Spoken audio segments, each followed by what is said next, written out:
اس میں تھے، وہ بول رہا تھا کہ غزوہ احد میں نبی کریم علیہ الصلوۃ والسلام کو جو زخم چہرے مبارک پہ لگا، تو جو حضور نے خود پہنا ہوا تھا اس کی کڑیاں بھی اس چہرے میں، اس پہ ہڈی میں جو ہے نا وہ گھس گئی. ہوں ہوں تو ایک صحابی نے، اور حضور کے دندان مبارک بھی شہید ہوئے، ہوں ایک صحابی نے اپنے دانتوں سے وہ کڑیاں وہ جو تھی وہ پکڑ کے تو کھینچنے کی کوشش کی تو اس کے دانت نکل گئے.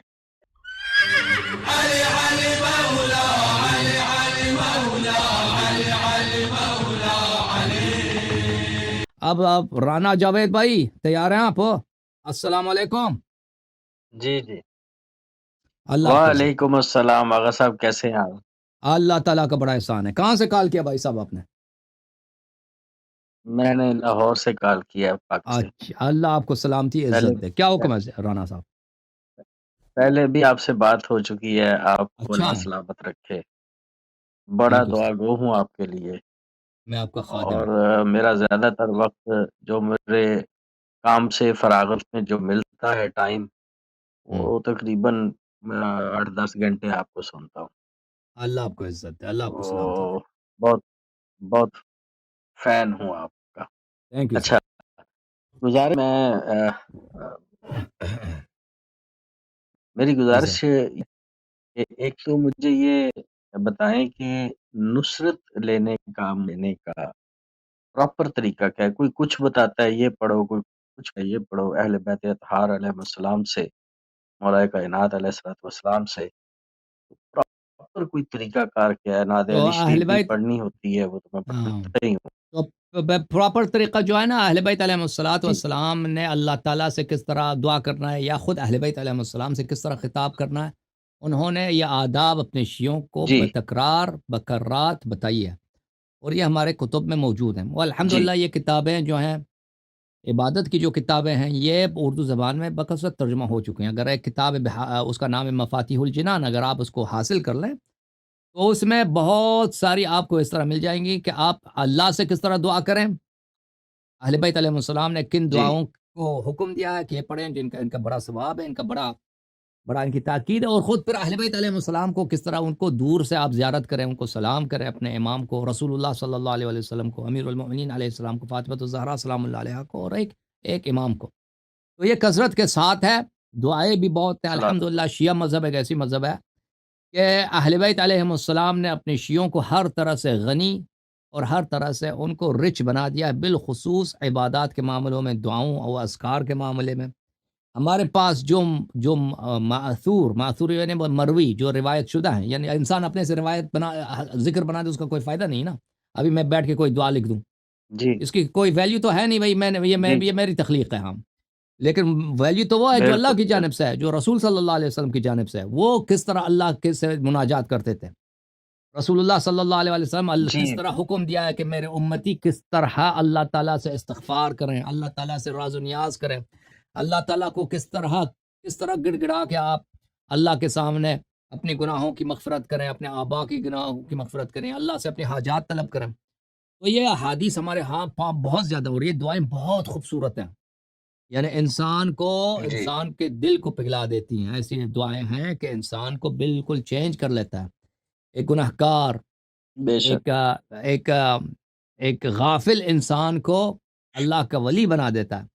اور اسی طرح اہل بیت علیہ السلام نے بے بتایا شک. شیعوں کو کہ آپ ائمہ طاہرین علیہ السلام کو کس طرح خطاب کریں. دیکھ ابھی جو شیعہ خطاب کرتے ہیں نا، جل جلالہ فلان فلان، یہ کسی حدیث میں نہیں ہے کہ جی آپ جا کے امیر المومنین علیہ السلام کو کہہ دیں جل جلالہ. یہ کسی روایت میں نہیں ہے. امیر المومنین علیہ السلام کے القاب ہیں، ان کے خطاب کرنے کا طریقہ کار ان بہت ساری زیارتوں میں موجود ہے. ان کو آپ کس طرح سے خطاب کریں، کس طرح ان کو پکاریں، کس طرح ان کی زیارت کریں، کس طرح ان سے مدد نصرت طلب کریں. تو میں آپ کو یہی توصیہ کرتا ہوں کہ میرے عزیز میرے بھائی، آپ دیکھیں نا، کتاب مفاتیح کھولیں، اس کی فہرست کو پہلے دیکھیں. اس کے فہرست میں آپ کو بہت سارے کون سی چیز کہاں پر ہے وہ نظر آئے گا. پھر آہستہ آہستہ آپ آشنا ہو جائیں گے ان کے متون سے، اس کے محتوا سے، تو آپ کے پاس بہت مواد آ جائے گا انشاءاللہ تبارک و تعالی. اچھا حضور، دوبارہ ذرا نام بتا دیجئے گا اس کتاب کا. مفاتیح الجنان، مفاتیح الجنان. مفاتیح الجنان. ٹھیک جی جی ٹھیک. جی، یہ یہ کس کی میں لکھی ہوئی ہے؟ یہ شیخ عباس قمی کے ہیں، میں لکھ دیتا ہوں یہ.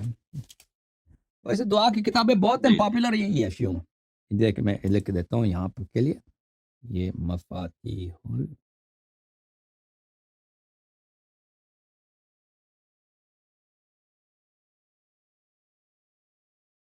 مفاتیح الجنان، یہ جی جی سمجھ آ گئی. جی اچھا سر. ایک سوال ہے، جی سر بولیں. وہ یہ ہے، پچھلے دنوں ایک کلپ دیکھا میں نے ایسے ہی، ڈاکٹر اسرار وہ اس میں تھے، وہ بول رہا تھا کہ غزوہ احد میں نبی کریم علیہ الصلوۃ والسلام کو جو زخم چہرے مبارک پہ لگا، تو جو حضور نے خود پہنا ہوا تھا اس کی کڑیاں بھی اس چہرے میں، اس پہ ہڈی میں جو ہے نا وہ گھس گئی. تو ایک صحابی نے، اور حضور کے دندان مبارک بھی شہید ہوئے، ایک صحابی نے اپنے دانتوں سے وہ کڑیاں وہ جو تھی وہ پکڑ کے تو کھینچنے کی کوشش کی، تو اس کے دانت نکل گئے. تو پھر بڑی مشکل سے اس کو نکالا ہے، تو آقا کریم علیہ الصلوۃ والسلام کے رخسار مبارک سے کافی خون کا فوارہ نکلا ہے. جی. اچھا. اور آپ کی زبان اقدس سے یہ الفاظ نکلے ہیں کہ اللہ اس قوم کو کیسے ہدایت دے گا جو اپنے نبی کے ساتھ یہ سلوک کرا ہوئی ہے. تو فوراً قرآن کی آیت آ گئی کہ آپ نہیں اس چیز کے مکلف، یہ ہم ہیں، اس کی توبہ قبول کر لیں یا اس کو عذاب دے دیں.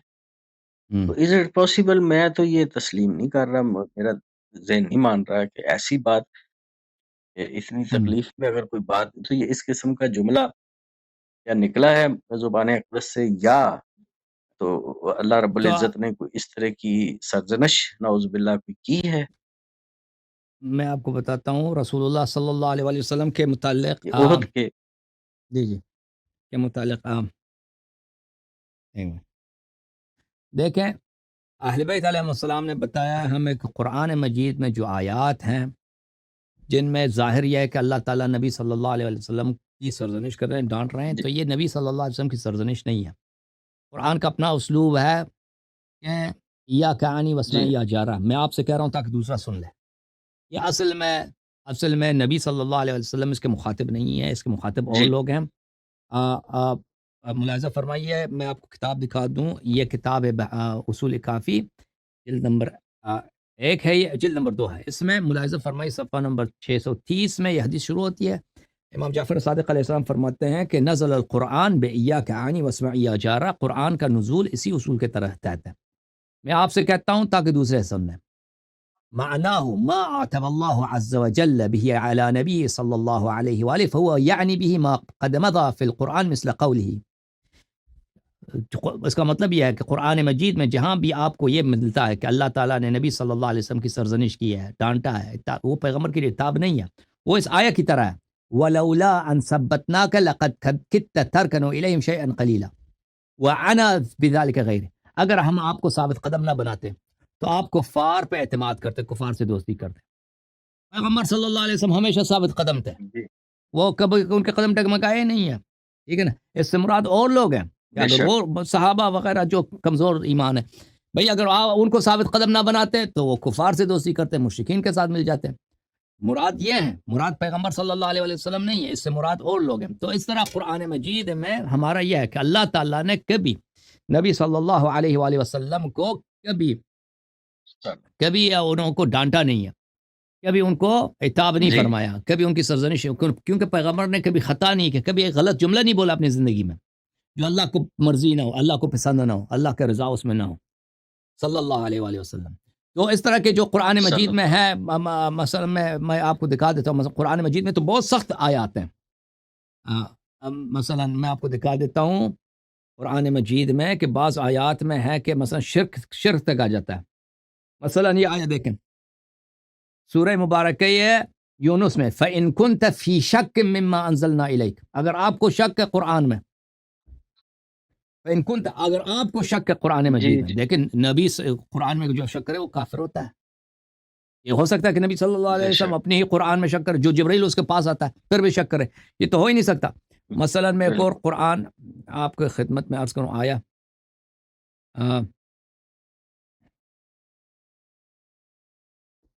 وما كنت ترجو أن يلقى إليك الكتاب إلا رحمة من ربك فلا تكونن ظهيرا للكافرين ولا يصدنك عن آيات الله بعد إذ أنزلت إليك وادع إلى ربك ولا تكونن من المشركين. آپ مشرکین میں سے نہ بنے، پیغمبر کو فرمایا صلی اللہ علیہ وسلم، آپ مشرکین کا ایک فرد نہ بنے.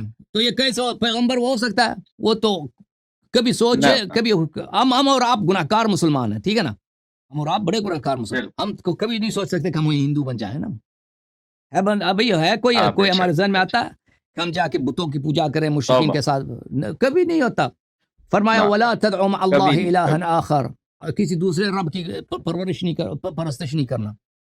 اور بھائی یہ خطاب دوسروں سے ہے، اس طرح ہو ہی پیغمبر صلی اللہ علیہ وسلم کے متعلق یہ ہو ہی نہیں سکتا. مثلا یہ آیت ہے ولا تجعل مع اللہ، سورہ اسراء ہے، آیہ نمبر 39 ہے. ولا تجعل مع اللہ الہا آخر، اللہ کے علاوہ کسی دوسرے کو شریک نہ بنانا. فتلقى فی جہنم ملوما مدحورا، ذلیل خوار ہو کے تجھے جہنم میں ڈال دیں گے. تجھے حبیب صلی اللہ علیہ وسلم سے خطاب ہی نہیں ہے، یہ ہو ہی نہیں سکتا کہ پیغمبر صلی اللہ علیہ وسلم خدا نخواستہ مشرک بن جائیں، پھر اللہ ان کو نستجیر باللہ ذلیل کر کے بھئی ان کو مار کے جہنم. یہ دوسروں کے لیے، ہم اور آپ جیسوں کے لیے، ہم اور آپ جیسوں کے لیے کہ پیغمبر ظاہر میں پیغمبر سے خطاب ہے، حقیقت میں ہم لوگ مراد مقصود ہیں. تو اس طرح کے قرآن میں آیات بڑے سخت آیات ہیں. بھلے اوکے میرے بھائی، میرے عزیز، اللہ آپ کو عزت دے. ایک آخری ایک بات اور جی آپ سے کرنا تھی کہ جمعہ کی نماز جو ہے وہ ہمارے اہل تشیع میں تو لاہور میں کوئی ایک آدھ جگہ ہے دور دراز، اس کو کیا کریں، کہاں پڑھے؟ دیکھیں اگر آپ جمعے کی نماز ممکن نہیں ہے جانا، اگر نہ پڑھیں تو اس میں کوئی گناہ نہیں ہے، ٹھیک ہے نا، اگر نہ پڑھیں بالخصوص یہ کہ ظہرین پڑھ لیں. ہاں ظہرین بالکل پڑھیں، کوئی گناہ نہیں اس میں. اوکے، بہت شکریہ. اللہ آپ کو سلام، اللہ آپ کو سلامتی دے، عزت دے. تھینک یو میرے بھائی.